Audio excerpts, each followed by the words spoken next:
দেখেন আল্লাহ তাআলা সূরাতুল ওয়াকিয়ার ভিতরে সূরাতুল কলমের ভিতরে আল্লাহ তাআলা একটা ঘটনা বর্ণনা করেছেন। ইয়ামেন শহর থেকে 6 মাইল দূরে জারওয়ান নামে একটি এলাকা আছে। ইয়ামেন একটা রাষ্ট্র আছে। ইয়ামেন থেকে 6 মাইল দূরে জারওয়ান নামে একটা এলাকা আছে। ওই এলাকায় একজন ব্যক্তি সে জমিনে ক্ষেতের থেকে ফসল উৎপাদন করত, আর যখন সে বাগানের ফসল কাটতো তো গরিব মানুষেরা সবাই যেদিন যে সময়টা সবাই বাগানের ফল পাকত সবাই হাজির হতো, তবে আমার দেন আমার দেন আমার দেন আমার দেন, কিন্তু উনি সবাই কি তবে আজ না আলু বেলে সবাই যায় আলু খায়, কেউ টোকায় আলু মরিচ টোকায় আল্লাহ। তো মালিক কি করতো, সে বাগানের ফল যখন পাকতো ওই সময় যারা যারা সেখানে যাইতো গরিব মানুষেরা তাদেরকে দান করত। এই মালিক মারা যাওয়ার পরে মালিকের 5টি ছেলে ছিল।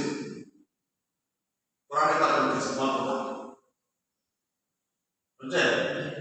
5টি ছেলে ছিল।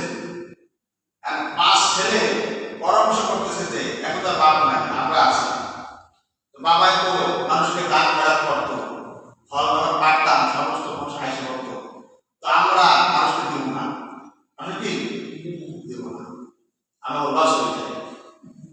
তাহলে কি করা যায় যে আমরা এমন সময় ফলগুলি পারবো যখন মানুষ আসবে না, মানুষ কি আব্বা যখন পারতো সেই সময় আমি আর পাবো না, আমরা ফজরের আগে আগে অন্ধকার থাকতে আমরা ফলগুলি সব পেয়ে যাবো।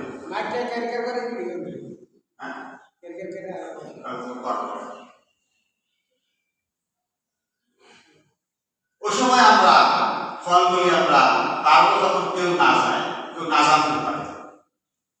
এখন তার মধ্যে যে বড় ভাই ছিল সে একটু ভালো ছিল, সে বলে শোনো আপনার দান করতে হবে, তোমরা দিবা না, এটা কি ভালো হয়?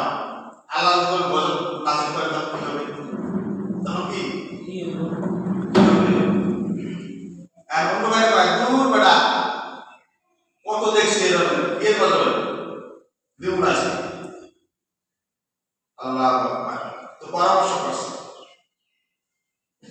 আল্লাহ আকবার। পরামর্শ করার পরে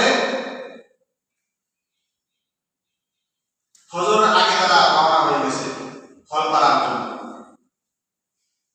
যে দেখেছে তাদের বাগানটা পুরিয়া ছাই হয়ে গেছে। কি হয়ে গেছে? নাউযুবিল্লাহ। পুরিয়া ছাই হয়ে গেছে। এখন পরামর্শ করে এই বাগানটা মানে আমাদের না, আমরা কোন জায়গায় এসে বসে, অন্য জায়গায় এসে বসে, আমরা বলতে পুরিয়া ছাই হওয়ার কথা না।